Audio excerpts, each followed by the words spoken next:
అండి, అందరూ ఎలా ఉన్నారు? బాగున్నారా? నేనైతే రొయ్యల కూరని జీడిపప్పుతో వండుతానండి. మీరు ఎలా వండుతారో నాకు కామెంట్ సెక్షన్లో చెప్పండి.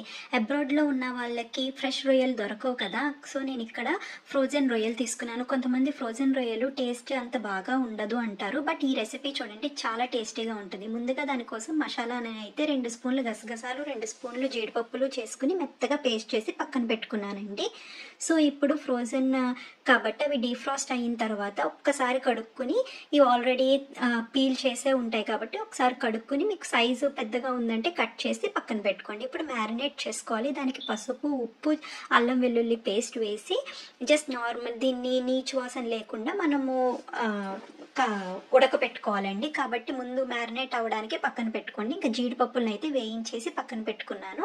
సో రొయ్యలు మ్యారినేట్ చేసుకున్నాను కదా, ఒక ½ అన్ అవర్ అలా ఉంచుకున్న తర్వాత దీన్ని ఇలా ఉడకబెడుతున్నాను. వాటర్ ఏమి వేయనండి, ఉడకపెట్టి పక్కన పెట్టేస్తున్నా.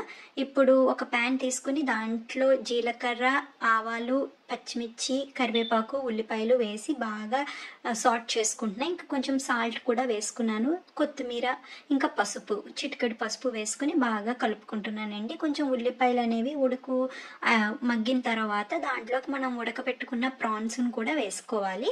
ఇలా ప్రాన్స్ని వేసుకున్న తర్వాత మనము రోస్ట్ చేసుకున్న క్యాష్యూస్ని కూడా వేసేసుకుని బాగా కలుపుకొని, కొంచెం కారం సరిపడినంత, మీరు ఎంత స్పైసీ తింటారో అంత వేసుకొని కొంచెం వాటర్ వేసేసి బాగా ఉడకనివ్వండి. కొంచెం ఆల్మోస్ట్ ఉడికిన తర్వాత ఆ క్యాష్యూ పేస్ట్ అయితే మనం చేసుకున్నాం కదా, దాన్ని ఇంకా గరం మసాలా వేసి బాగా ఒక 5 నిమిషాల పాటు ఉడకనిస్తే చాలా టేస్టీగా ఉంటుందండి. ఇలా చేసుకుంటే ఆ ఫ్రోజన్ రొయ్యలు నీచు వాసన అనేది రాదండి. ఒకసారి మీరు ఇలా ట్రై చేసి నాకు ఎలా వచ్చిందో కామెంట్స్లో చెప్పండి.